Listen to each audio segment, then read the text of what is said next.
Selamat datang di channel Profession. Saat ini saya bersama dengan Bapak Haris. Bapak Haris ini profesinya adalah sebagai seorang masir atau pemijat, atau lebih dikenal sebagai dengan terapis. Betul ya Pak Haris ya? Betul, betul. Baik Pak Haris, kalau saya boleh bincang-bincang sedikit nih Pak, untuk profesi sebagai pemijat ini sudah berapa lama nih Pak? Dari saya tunanetra 2014, masuk sekolahan disabilitas tunanetra 2015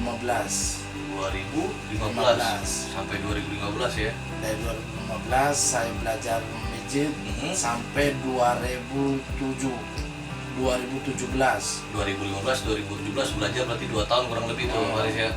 Dari 2017 baru saya ikut tempat praktek kerja, ikut saudara saya yang ada di Lenteng Agung.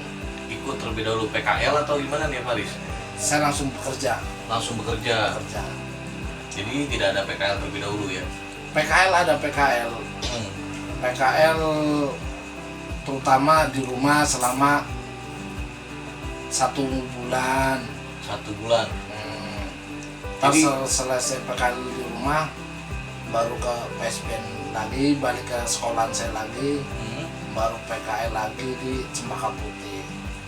Jadi untuk Bapak Haris ini adalah lulusan dari PSBN Cahaya Batin. Betul. Untuk lokasi ada di Jakarta, Cawang ya Pak? Cawang ya, betul ya? Betul. Jadi di sana adalah tempat untuk pelatihan para orang-orang yang memiliki kebutuhan khusus. Khusus tunanetra. Untuk di PSBN-nya sendiri nih Pak Haris, mereka biasanya diajarkan apa aja sih itu? Mereka dibekali ilmu-ilmu apa aja itu? Kalau di PSBN yang saya tahu pelajarannya begitu banyak.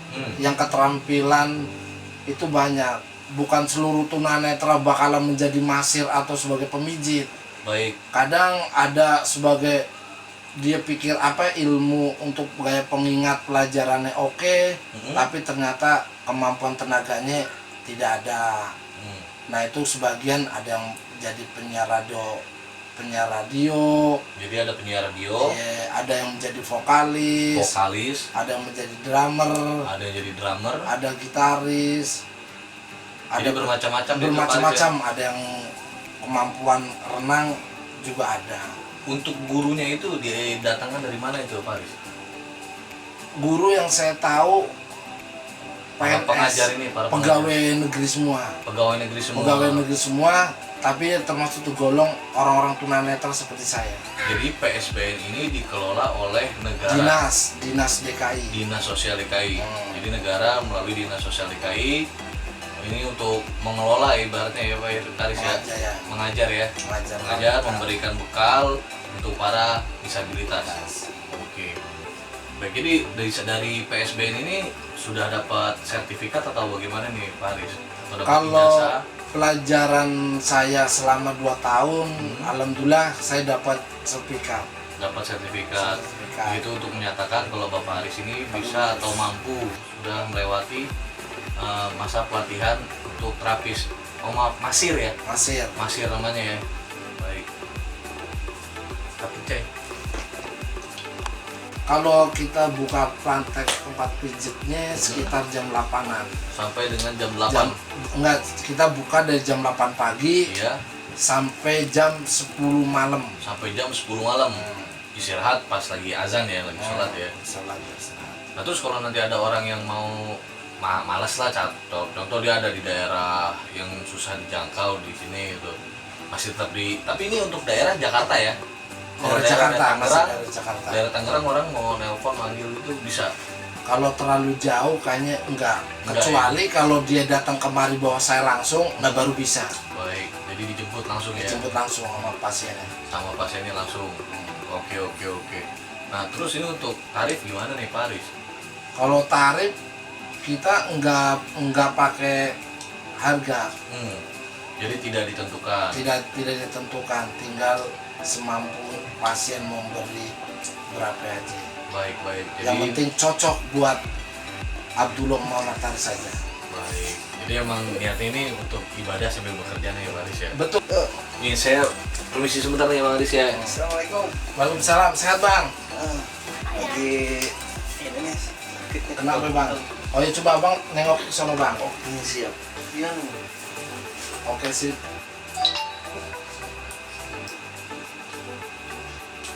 Ini badan abang merasa pegel, tapi saya dideteksi dulu apa aja yang sakit ya. Tapi saya cuma minta kejujuran dari abang. Titik saraf di sini berasa apa ya? Ada penyumbatan di sini yang saya belajar anatomi tubuh 70%. Stamina abang nggak bakalan mampu berhubungan intim selama 15 menit. Apakah abang udah punya istri atau belum? Udah bang. Udah. Nah kata itu satu. Titik saraf kedua mayoritas bagian betis abang itu ada gejala varises. Jadi kalau untuk sila kayak untuk babe jongkok itu kadang kalau enggak terlalu lama pas bangun mata kadang kunang-kunang kayak gini, enggak bang, goyang-goyang enggak. Iya benar. Nah kalau kayak gitu ntar kita netralin, setelah kita netralin baru kita pijit, baru nanti kita praktekin, coba suruh jongkok, suruh sila ada perubahan apa enggak. Ini bang, kenapa tadi abang lari ke leher kemari, kadang ke kunci, kadang nengok kanan, nengok kiri, karena titik saraf yang dari tangan ini kan ada titik saraf 1, 2, 3. Jalur ini titik saraf intinya adalah ke jantung. Nah ke jantung tapi berpecah belahnya tuh kalau dalam titik saraf di sini yang tadi yang saya bilang di leher sini penyumbatan di sini, otomatis peredaran darah ke otak besarnya kesumbat. Itulah contoh yang abang kadang ke jantung jalan kayak 200 meter, napas berat naik tangga dari lantai 1 ke lantai 2 tuh kadang. Nah itulah kita titik saraf kita harus kita pijet titik saraf kesininya terus kemari baru nyampe ke atas. Nah kita selesai tangan selesai semua baru ntar posisi jantung kita pijet lagi, baru nanti kita praktekin untuk abang jalan. Di sini ada tempat praktek, ada tangga, ntar abang jalan naik 1, 2, 3 tuh mau lari atau pelan-pelan dulu. Nah ntar ada perubahan apa yang di situ ya bang. Kalau titik saraf yang kayak gini tuh bang, ini punya bang leher sering kaku bang, kayak gitu nggak tuh bang? Benar banget bang. Jadi kayak orang salah bantam. Kalau habis kayak gini mayoritas kalau abang mungkin kecapean banyak kerjaan, itu mayoritas tuh kalau nggak sempet olahraga harus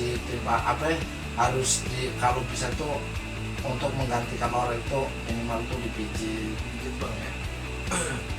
Biar lancar sirkulasi darahnya bang. Iya, yang dari ujung rambut sampai ujung kaki, jadi pemutaran darah yang tadi yang abang penyumbatan lah, kadang jalan terasa berat, badan udah gemuk kayak gini, kalah yang tuyul bayu tuh yang bisa di kolam renang tuh bang. Ya kan? Kalau itu orang jalan susah berat, kayak orang main sumo ntar. Tapi kan insya Allah kalau yang kayak gini bang, nanti setelah saya praktekin semua, nah nanti kalau ada keluh kesah uris, ada perubahan, kalau ada perubahan apa enggak tolong abang bilang. Oh tadinya contohnya sakit banget terus, tapi sekarang sih ada perubahan dikit. Nah kalau memang ada perubahan dikit, ini kan baru pembukaan masas. Oke nih deh bang, biar leher abang biar bentuk.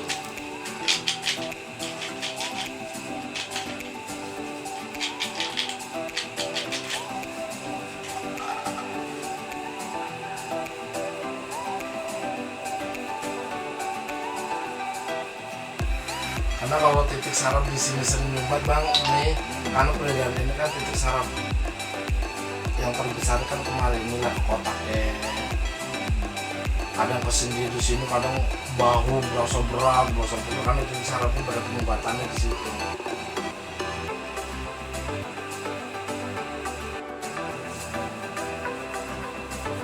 Coba bang, untuk nengok kanan kiri bang, entengan apa enggak? Wah, alhamdulillah bang. Ini kalau patahin kayak gini, patah ke kanan kayak gini ke kiri, enakan apa enggak? Oh lumayan bang, enak bang. Oh ya udah enak kayak gitu. Nah ini kan baru sekali nih bang. Iya. Minimal ntar kalau sebelum sakit ya 10 hari kemari lagi, nanti baru pembencetan titik-titik saraf yang tadi saya bilang itu, baru nanti udah selesai pengobatan kedua, nah baru abang praktekin sama ini abang, benar ada perubahan apa enggak untuk sila yang tadi kekuatannya berapa menit. Oh iya Riz, pas pulang ke rumah dipraktekin udah ada perubahan. Nah berarti peredaran darah itu udah. Iya, yang dari ujung rambut sampai ujung kaki jadi pemutaran darah. Yang tadi yang abang penyumbatan lah, kadang jalan terasa berat, badan udah gemuk kayak gini, kalah yang tuyul Bayu tuh yang bisa di kolam renang tuh bang. Ya kan? Kalau itu orang jalan susah berat, kayak orang main sumo ntar. Tapi kan insya Allah kalau yang kayak gini bang, nanti setelah saya praktekin semua, nah nanti kalau ada keluh kesah, Riz ada perubahan, kalau ada perubahan apa enggak tolong abang bilang. Oh tadinya contohnya sakit banget, tapi sekarang sih ada perubahan dikit. Nah kalau memang ada perubahan dikit, ini kan baru pembukaan massage. Oke udah. Sakit apa dia tuh? Yang tadi saya pijat, yang saya belajar anatomi tubuh, terutama adalah untuk stamina hubungan dia berkurang, nggak mampu 15 menit karena titik saraf itu penyumbatan. Mayoritas kalau penyumbatan itu karena saluran air kencing, jadi itulah latar di situ. Jadi tadi berhubungan dengan stamina dia. Stamina karena dia nggak pernah olahraga. Baik. Nih Pak Aris, saya kan ditunjukin sama Pak Aris nih untuk anti pijat tunanetra PSBN cahaya batin. Nih ya guys ya. Oke, di sini tulisannya ada spots, massage, shiatsu, refleksi, tok wajah, lulur dan lain-lain. Berijazah dan sertifikat diakui oleh negara. Dan ini untuk sertifikat dari Pak Aris yang punya ya. Massage dan shiatsu nih. Dua-duanya. Ini saya baca ya. Panti Sosial Bina Netra Rungu Wicara Cahaya Batin Dinas Sosial Provinsi Daerah Khusus Ibu Kota Jakarta. Yang bertanda di bawah ini, Kepala Panti Sosial Bina Netra Rungu Wicara Cahaya Batin menerangkan bahwa Ari Setiawan berhasil dalam mengikuti pelatihan juru pijat massage yang diselenggarakan oleh Panti Bina Sosial Netra Rungu Wicara Cahaya Batin. Jadi Pak Aris ini bukan sembarangan ya, dia udah punya sertifikat yang diakui oleh negara. Oke nih Pak Aris, ada nggak nih sepatah dua patah kata yang ingin disampaikan untuk PSBN nih, yang mereka juga sudah turut membantu Pak Aris lah. Boleh disampaikan Pak Aris? Sekata dua kata saya ucapin banyak-banyak terima kasih untuk PSBN Cahaya Batin yang telah menerima saya sebagai anak DKI atau sebagai murid untuk belajar di panti disabilitas PSBN Cahaya Batin itu. Karena keluar dari belajar di PSBN itulah sekarang saya ternyata udah tunanetra. Alhamdulillah belajar di PSBN, alhamdulillah sekarang saya punya keterampilan memijat, keterampilan membaca huruf braille dan yang lain-lain begitu banyak. Tapi setelah selesai belajar di PSBN, kalimat satu, saya bisa bekerja, mencari rezeki dengan ilmu yang saya dapat dari ajaran dari guru-guru saya di PSBN Cahaya Batin. Walaupun sedikit demi sedikit saya bisa ngasih makan untuk anak-anak kandung saya dan buat istri saya juga, dan bisa untuk berangkat umroh dan haji. Tolong didoain. Amin. Masih doain. Baik, terima kasih Sobat The Profession. Saya bersama dengan Pak Aris. Selamat sore, sampai jumpa lagi. Sampai jumpa lagi.